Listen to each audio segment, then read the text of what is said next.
Welcome to Tech Intersect. I'm your host, Tanya Evans, and my life and work exist at the heart of law, business, and technology. Yeah, I've earned a few fancy titles and degrees over the years, but the bottom line is I'm a writer, speaker, teacher, and lifelong learner, and I'm really excited that you've joined me on this journey. So what is Tech Intersect? Well, it's authentic, empowering conversations with really interesting guests to demystify complex topics to prepare you for the future, because your future is now. And it exists where law, business, and tech intersect. Get ready to listen, learn, and leverage. Let's get started. In this episode of Tech Intersect, I welcome Lizzy Aroloye, a Toronto-based Canadian Nigerian and also a self-taught multi-disciplinary artist. She graduated from the University of Toronto, where she majored in communication culture, information technology, and minored in film studies and sociology. She didn't know it at the time, but those seemingly divergent programs merged and mixed her artistic skills with Web 2.0 technologies and concepts, and they all helped prepare her for the dynamic and successful life she lives in the NFT art world today. This is a fantastic conversation you are sure to enjoy. I know I did. Before we jump into the episode, please take a moment to follow this podcast and then like, share, and comment so that others who would benefit from this content can find it. Okay, it's time to listen, learn, and leverage. Let's get started. Today, I'm so very excited to welcome Lizzy Aroloye to the show. She is a Nigerian-Canadian self-taught multimedia artist, creative, and filmmaker, and also, and this is my favorite part, creator of Ether Puffs, a series of digitized handmade character collectibles that is sure to be the next CryptoPunks. You heard it from me. I don't know if she'll say it. Maybe she will. I'm a Leo, so I like to affirm all of the good things in life. I'm really excited about this and to talk with Lizzy today and share this conversation with you about her artist point of view, Ether Puffs, and also the plans and vision and effective marketing in the space. I know so many collectors and creatives listen to the show, so we want to use this as an opportunity of empowerment and education and to give Lizzy her flowers, because I think the world of her work. We will talk about all of that in a moment, but first, Lizzy, welcome. Hi, thank you so much for having me, Lizzy. Absolutely. I'm really, really excited. So share with the audience and with me, because we're getting to, I feel like we see people in the Twitterverse and they're like, oh, I know them. We don't know anything about anybody really, right? Except the persona. So I'd love to hear your creative point of view, even before moving into the NFT space, because I know that as far as I know, you are one of the, I'm going to go out on a limb and say one of the few who really, really focus on handmade art. Yeah. I have great respect for digital and all of that, but I'm very intrigued with your artistic point of view, even before entering the NFT space. So tell us a little bit about that. Yes. Okay. So, well, I am an only child. So I grew up an only child, and I knew I liked you. You know what I mean? I grew up with basically having to entertain myself, and I always found that through creative stuff. So I remember as a kid, I would always be molding things. I would be playing with popsicle sticks and just creating things to keep myself entertained. And that was just always like how I moved through the world. But I'm also African, I'm Nigerian. And my mom was like, "You gonna be a doctor." And I was like, I know that's right. I know that's right? So I was very much into like the sciences and moving into that. And then in university, I was like, I need to start choosing my own decisions and figuring out what it is that I really want to do, because it's not working. So I remember I found this program called Communications, Culture, Information Technology. And that program really aligned with creative process as an entrepreneur in the Web3 or Web2 space. So a lot of stuff that we did, activated a lot of like innate skills in me. So I would do things like photography. I was in a videography class. I did stuff with digital design. So I was able to really foster and like explore my creative passions, whatever those could be. And I also minored in film studies and sociology. So a lot of what I did within school helped me really tap into me as a creative. I started to like blossom. And I remember it was in my last year of university, I took my photography class and I was like, I want to kind of go into this a little bit more creative. And I had never painted before. Maybe like my mom always tells me like when I was a child. Right. But I'd never really taken that serious. I thought that wasn't for me. I would only sketch. So I remember I was like, you know what? Why don't I just try it out? I'm going to paint something and actually do it, use it as a photography assignment. And when I painted or started, I was like, whoa, like I can paint. Because you find that you go to school for that or you're doing it for a long time. But I just picked up a brush and I started, and I came out with the project. And from there, I just kept on painting. So I started diving into painting figures. You can't see, you may see it, but on my wall, I have all my paintings. The things that I've created. So I had graduated school, was working at the bank for 2 years, and I was like, well, I'm not going to stay here. You found out what you weren't going to do, right? Which is also useful information. Yes, I wasn't going to move up. I didn't want to like waste my time in that way. It's not a waste of time, but for me, it just felt like I wouldn't have time to really focus on the things that I really, really want to do. So quick job. I was like, I'm going to walk into the life of instability, but like, we'll do it. We'll figure it out because I still live at home. So it kind of could work for me. So at that time, I was really just like focused on just creating. And I remember it was in 2020 that I decided to start sculpting. And don't ask me why. I just said, I'm going to start sculpting. And I had a vision of what I thought I wanted to create. And I went out and started creating them. So like this image is actually, they're sculptures. I used to make like body figures that were functional art pieces. So they're one also incense holders, but at the same time they're sculptures. And that's something that I was playing around with, like making functional art. So I did that all of 2020. I just started sculpting and creating and doing all these amazing works that nobody taught me how to do. And I sat down, I was like, I don't know anything about the art world. I didn't go to art school. I don't understand collectors, galleries, all of that. I have no idea. So that's when I kind of entered into Clubhouse and started tapping into the art world. And then we get into the NFTs, and that's kind of how I started to stumble into it. Yeah. So what was your entry point into the NFT space? It's so interesting when I talk about NFTs, and for those who aren't familiar, if you aren't familiar, this is definitely the first time you're listening to Tech Intersect. I want you to go back about 13 episodes, start there, and work your way forward, talking about non-fungible tokens and a unique representation that is connected to a particular asset. Sometimes they are digital, sometimes they are physical, sometimes a combination of the two. There's unlockable opportunities. And I really find that it's very empowering for Black and Brown creatives and women in particular. But it can be very challenging and daunting for a creative because it's like a completely different side of the brain to focus on the tech and the finance. So what was the intersection for you that said, yep, NFTs, that's for me?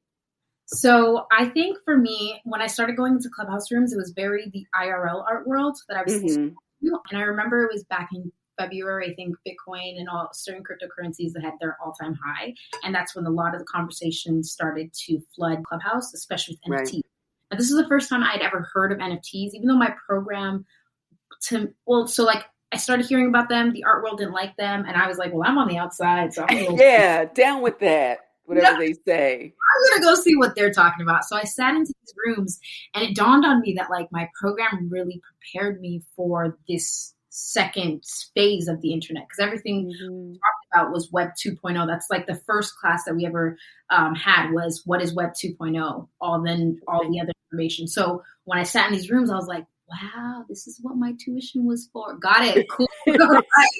I like this. And I'm an artist. Oh my goodness. So I really sat down and started to soak up all the information about what I needed to learn around NFTs.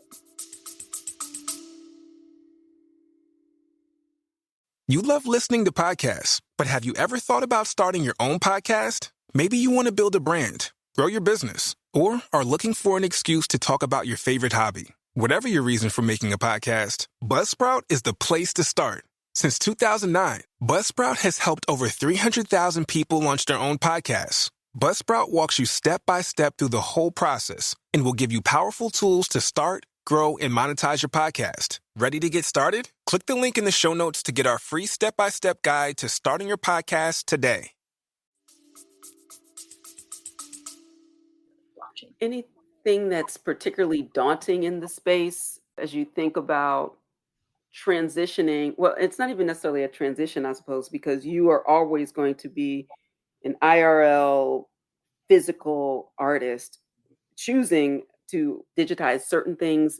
Well, maybe let me ask you as well, in addition to the handmade art that you do you dabble in purely digital art, 3D representations? So I remember when I first started, I was like, I have so much art. Oh, what can I do? Like, there's so Right. much. So, being able to, I think my first collection was a lot of my paintings and photography kind of going into this like digital animation and a reinterpretation of the work into a Mhm. new form that would be its own representation on the block. Mhm. So I called it transcendence because I was thinking of like Mm. physical form going into a new form to then be brought into transcend into the blockchain. And that was me kind of like bringing in my old work as well. But Mhm. at the same time, I have an iPad and I've been creating stuff on my iPad for a while. So I was also like, there are new things that I want to be able to create that Mhm. the product of being able to just have it live on the blockchain and it Mm. already created in a digital way. And then Mhm. slowly getting into like, oh, there are amazing sculpting softwares that I can tap into. So I'm teaching myself these things in the same way that I started to teach myself how to sculpt and paint in real life. It's just like now I get to try this and start seeing how that works. But yeah. That's excellent. And you are case in point for the opportunities I see, as I mentioned, for women and for the Black and Brown community, any group that has been historically, marginalized and locked out. When I think of the auction houses of the world and the galleries and the power of being able to disintermediate art in the same way that, the original intention of the Bitcoin blockchain to disintermediate finance. That's what we see on the creative side. What are your thoughts about the opportunities for empowerment through this type of technology? It is immense. Like, I think that it can get a little daunting when things Mm-hmm. click immediately. But then when I think about the journey, and I always used to use this analogy of like, and this is because I watched firefighting show, but it always stuck to me, and I don't know why. The explanation is like, at us to live, we have a heartbeat, and our heartbeat goes up and down, and that's the only way we keep on moving. And in this Mm, space, you're going to have like so many ups, but a lot of downs. And if you don't have that, you don't survive. So in this space, it can be a little daunting when you're not doing stuff or things aren't happening and you're like, why is it me? But then you have your high and you're like, oh my God, of course. Well, like, I'm great. So like, of course, the work is great. The work speaks for itself. So mhm, there are so many opportunities for women and people of color to just believe in their self and believe in their work and keep pushing it and just keep on pushing it, keep on creating because people are watching. And you would think that no one's watching sometimes, right. but one person could say one thing and boop, your life is something happens. You know what I mean? Like, so I think that it's just about believing yourself and trusting in the process. Trusting the process is going to take you somewhere. Like when I think about where I was 2019 and now I'm like, I would never have imagined this shit. So Right, right. It's crazy, right? And I don't even like to use the word crazy because it's divine, it's intentional. I think when I'm speaking to creatives and when I have my creative hat on, I didn't wake up saying, today I'm going to write a poem so then I make X amount of dollars. I don't ascribe to this idea of the starving artist trope. I think that keeps a lot of people choosing safety over soul. I know I chose that earlier in life where I was I started at big law. I was at big law firms. I'd work from can't see to can't see, as my nana would say. And then I'd go and find the nearest coffee house to join a cipher and spit lyrics and all sorts of things. But that seemed inconsistent with coloring inside the lines. And my father's a doctor, my mother's a lawyer. When, this was the path, there are no options. You're going to, Howard Law School, and then you're going to get a good government job or something. You're going to buy a home and you're going to keep your nose clean, kid. That is inconsistent with the idea of a path. But you saw early, like, I'm really excited that you're like, you know what? This is good for someone. That someone is not me. And I'm going to step out on faith and like, let's rock this. So it's a long way around the bend. One, this is part of the flowers I'm giving you because I'm really excited for other people to hear. Because one of the most important things that you just shared is you just have to do the work. There may be things that you pick up in the side hustle, this, that, and the other, but this process is not a 30 seconds you put up, 500 NFTs and you sell them the next day. Now, speaking about watching people on Twitter, you had some recent wins this week. So let's use that as a transition. Shout out to you for the wins, for your classic creations. Talk to us about Ether Puffs, what the idea of that was, when you gave birth to that, and your wins this week. Okay. Oh my gosh. So my Ether Puffs. I remember for me, I grew up with a lot of cartoons at the same time, really inspired by cartoons. And I was always watching the Powerpuff Girls. I loved them. A lot of people too. Yes. But I would watch them and be like, there's something kind of like off. There isn't that much diversity. It's there. But it's not something that, as a kid you think about. But when you start to grow up, you're like, oh, that's kind of why I was always a little like, but I would always sketch them in my books and stuff. Like I have that from like 2016. Yeah. And I remember, so in 2019, I also had my mind set on going into A&R. Like I really wanted to do that. I had like really cool connections where I would go to concerts and actually be able to meet some of my favorite artists. And Cool. I would do like portraits and give them to them, just to, like actually meet people and make connections. But then I started to realize like it's not just like the main artists that I like really appreciate. It's like the whole team. There is a team of people that create the sound, the drummer, the guitar player, the pianist, like all these people. So I thought, how can I kind of effectively make something for them that isn't too crazy? So I started to realize, I should maybe, at the time I called them personified puffs, and I make in their likeness a puff for them. So I had a bunch of these personified puffs on canvas. So I made a whole bunch. Then the pandemic happened, so I couldn't do A&R and stuff anymore. So I had all these paintings. I was like, I guess we'll see what to do. So when I started in the NFT space, I realized that this body of work that I've been creating for so long actually can have like a life here, and that there's something really alluring to people about collectibles. So why not, since I've already started this, actually create something that's more streamlined? So I started playing around with a few. I started to create them on my iPad. And then I realized, this is the icky part. I did get hacked, which was a little, but it allowed me to start again. It allowed me to create something, I think, in entirety. So I was able to move away from Lizzy's profile, and then Lizzy creates Ether Puffs, to actually having something that focuses on just Ether Puffs, so that they're separate. I can have maybe other collections from other art, but the Ether Puffs are their own. And from there, I was like, I'm actually now able to make different collections within, because I use OpenSea. I'm able to make different collections and make something maybe very specific for these different collections. So I decided to actually go, I can have the classic collection, and the classic collections were all the puffs that were created on canvas and just re-edited it just so it can be clean. But these are a very unique set amount because I've only ever made like 30 of them, 30 or so of them. So I had realized that because I'm also I have them already done, but at the same time, I can't compete with the computer generated. I was like, let's do small releases, almost the same way that Supreme kind of does it, very like limited drops, and see how it goes. So I've been dropping like maybe first I dropped 5, then I dropped 9, then I dropped 10, and they would all sell out. So now I'm finally in this like last stretch of my last 12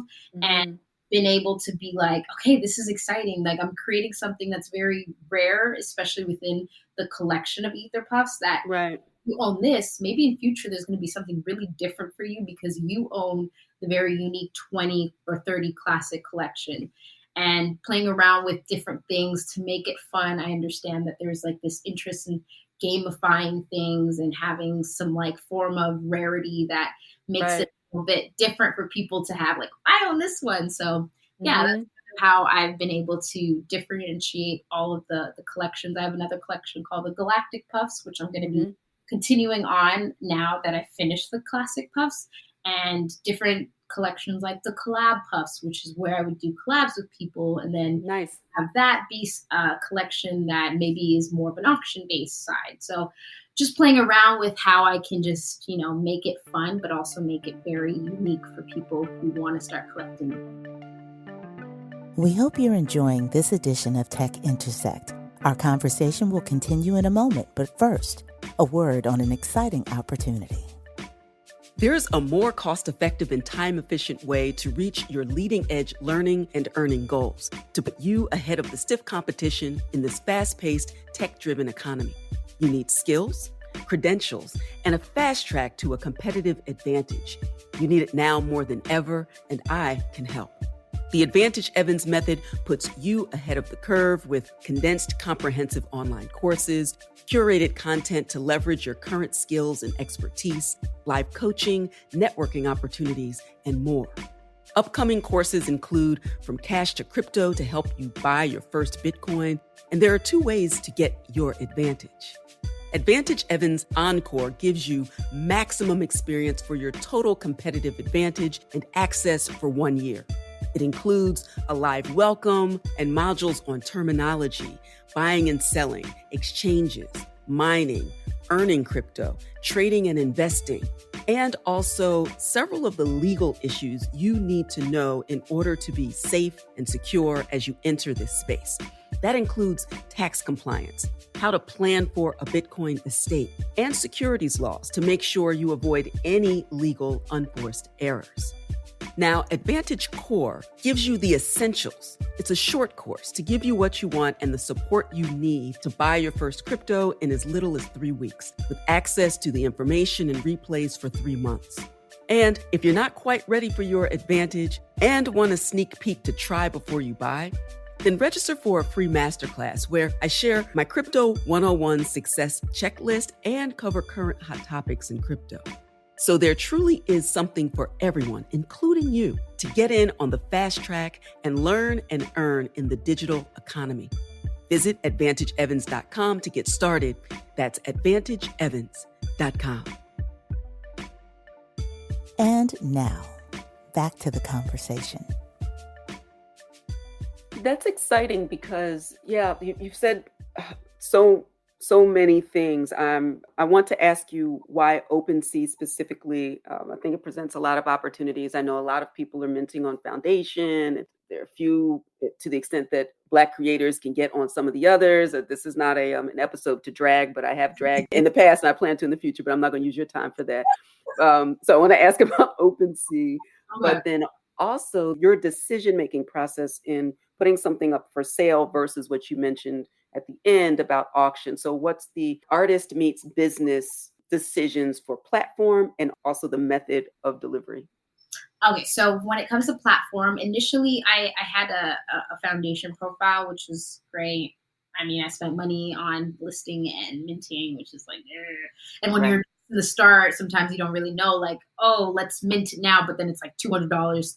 Right, the gas fees. Right. Not even, you're like, yikes. So when I got hacked, I basically lost that profile, and I was just like, it hurt me. I was like, down in your spirit. Right? I still haven't used it because I'm like, what? Yeah.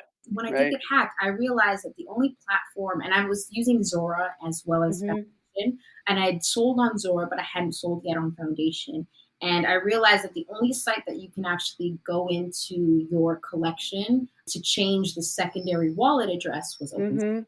And that's something that people don't know, don't even think about, don't even realize until you get hacked. Because hacked, you realize, wait, what about the NFTs I've sold? Aren't they going to go into the compromised wallet? Which means you have to always be like trying to race to send money to a new wallet so that the hackers don't go in. And crazy. I started thinking about, I'm like, wow, so OpenSea is the only one that has that. And I was speaking to some of the founders. So when I told them that, they were like, oh, these are things people don't even realize because I guess when you get hacked, it's only when it happens when you're thinking about these things. So that's why I decided to be like, well, I think because right now there's no other place that has any like solutions for that or solutions making sure that you can transfer your account into a new account or to a new wallet. I'm gonna just stick here because it's a little bit more safe than having the options of just taking down the profile completely without any other resolve to your sales from before. Right.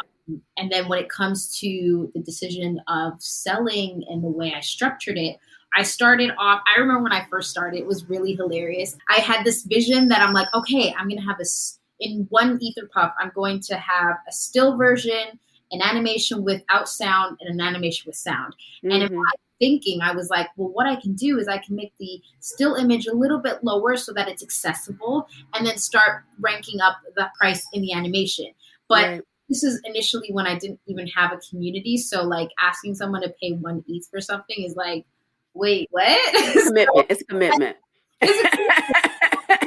You go together after that. Like, I had to figure it out, and I was like, okay, so I'm just going to focus on the still images, and I'm going to price them at a lower level and start curving it and see how it goes, which has been very successful for me, because you already have people that are like, oh, I really want this and I can get it for this price. Right. See, she's going to increase the price. So I've been doing that, and it's been working for me.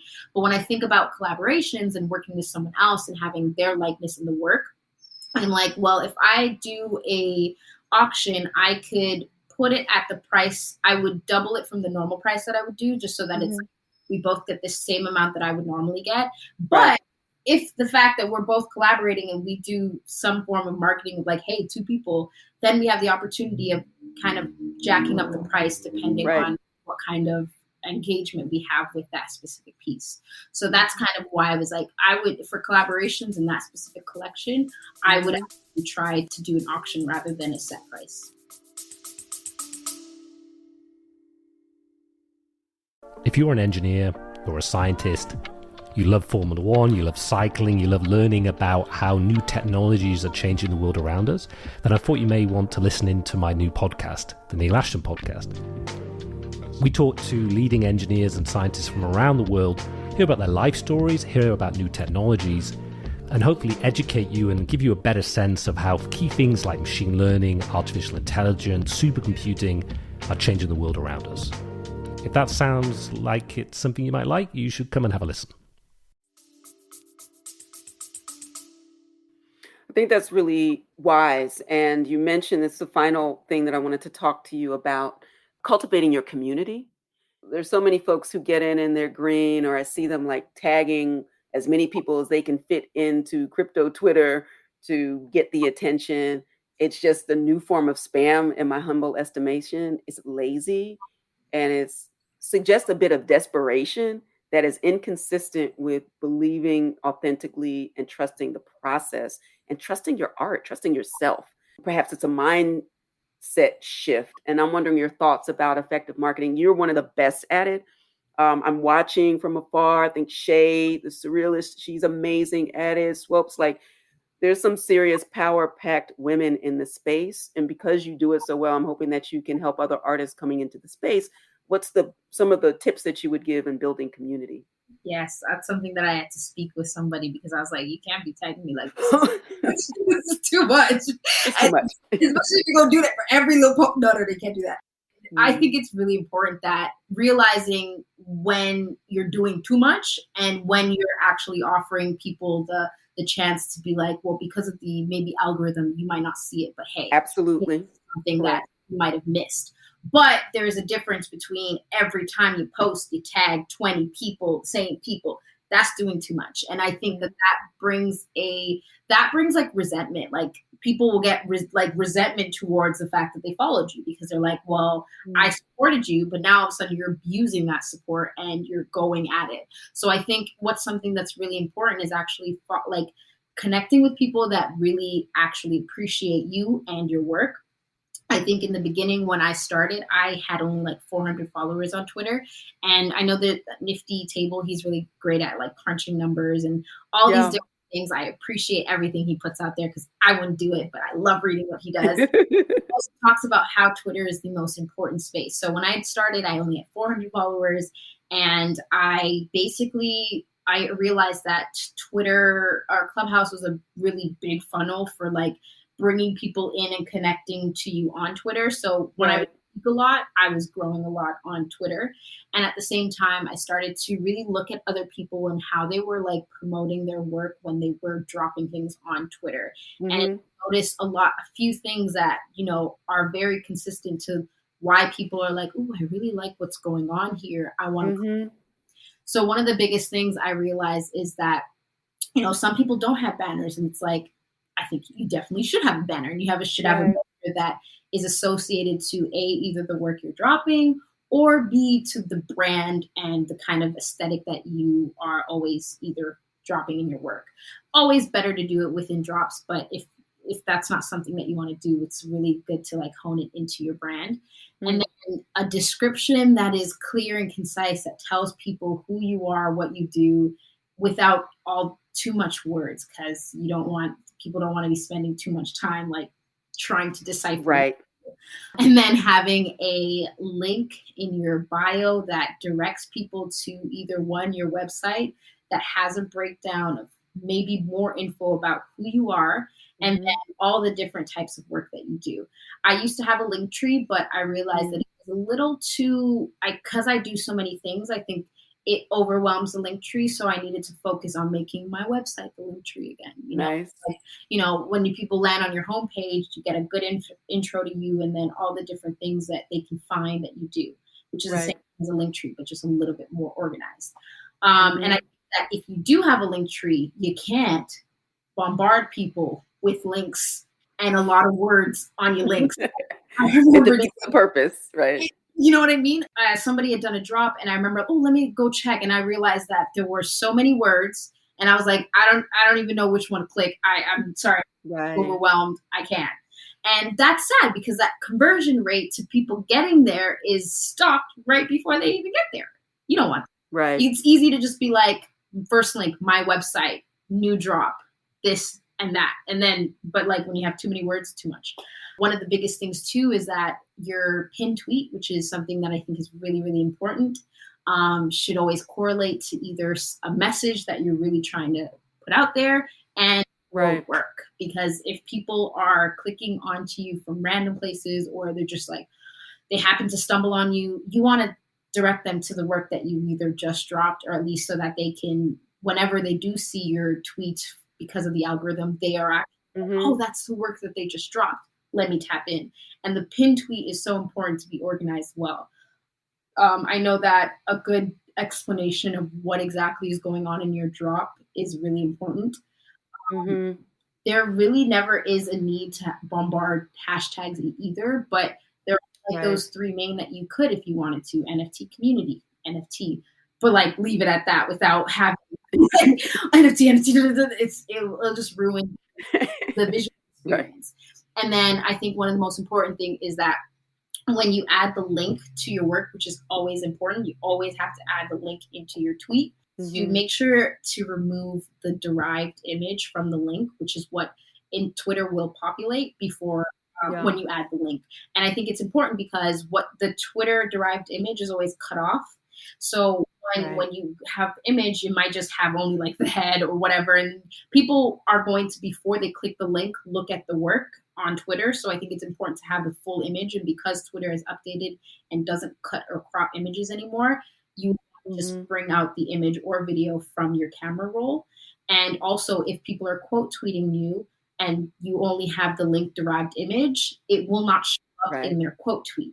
And you want more eyes on your work. You don't want people just looking at a link. They won't probably click it if they're not like intrigued by the work that they're seeing. So I think that's why it's really important for people to know to always, always, always use the images or videos from your camera roll and the link. And that's like the pinned tweet that you would want to do. And I think something that's really important to add is that when you have work, it's great to use the thread option to really like add tweets to your pinned tweets. Go into like a description of your work or something a little bit more that gives more context to why your work is special, because you can think your work is special and it could be, but if you give a little bit more information that can draw people in. I know that I had a collector who was like, oh, well, I read the description of this specific puff and I realized that these two puffs work together. So I had and then they came back and was like, oh, wait. I need that other one because they're supposed to be together. Nice. So right. that was in a way. And I was like, wow, okay, this is great. Amazing. Context in my thread tweets. That's excellent. This is outstanding. People, this is free 99 advice. She just gave a master class about how to crypto Twitter, NFT Twitter your way into a sustainable community. Community on both the financial and the creative side are essential. And once a community rocks with you, they do the work for you. You provide the information, the retweets and the yes and the cosigns. They will do the work for you to amplify your excellence. Lizzy, this is tremendous. I could continue this, and I hope this is the beginning of some regular check-ins that we can do to continue not only to amplify your excellence, but really a rising tide lifts all boats. And I want to see every Black creative to really win in this space, and women and others to give a chance for so many people on the sidelines doing amazing work. Art is transformative, both internally and for the world. And Lord knows what the world needs now. We need art of all kinds, all voices. And I'm so glad to have connected not only with your voice, but your energy and your spirit and your work. Thank you so much for enjoying me. Before we get out of here, I will drop this in the show notes, but I like them to hear it from you. Where can people find you? Since we're talking about marketing and all, and your work. And again, I will drop it in the show notes, but go ahead. How do you want people to connect? All right. So this is where you can find the plethora of work that I have. Yes. Interested in just, seeing the vibes of everything. I have a website. It's called bodiedartform.ca. You can also find my NFT art at Miss Lizzy Art. If you're interested in finding my art collection, because I do collect, you can find it at Lizzy's Art Collection. And my Twitter is Miss Lizzy Art as well. And those are my places. Excellent. I'm now adopting you. You're my little sister. And we're only children, so I don't know how that happened, but it's fine. It's a pleasure. The first of many. I will see you on the Twitterverse. Keep doing what you're doing because eyes are on you. I like it. I like what I'm hearing. But yes, thank you so much for this opportunity. And I can't wait till this comes out. And everybody, come back. We want more of this. We want more audiences. I love it. And I know this is the first of many. So I hope you brought your wisdom bag to this episode because Lizzy, my goodness, she dropped so many gems about how to transition and to transform in the NFT creative community. I've shared this mantra before. It's all about space, grace, and pace. So give your art space and give yourself grace and definitely pace yourself in this industry. It's a process, a journey, a calling. Look, it's a vibe and it's your time to thrive. Now, before we sign off, please take a moment to like, comment, and share this episode and this podcast with your networks. Follow me on social medias and let me know what topics you'd like to hear more of and who you want to hear from. All right, that's all for this episode. Until next time, continue to shine. Stay in touch with host Tanya Evans via your favorite social media. On Twitter at Tech Intersect. And on Instagram via the handle Tech Intersect. This podcast has been produced by Stephanie Renee for Soul Sanctuary Incorporated.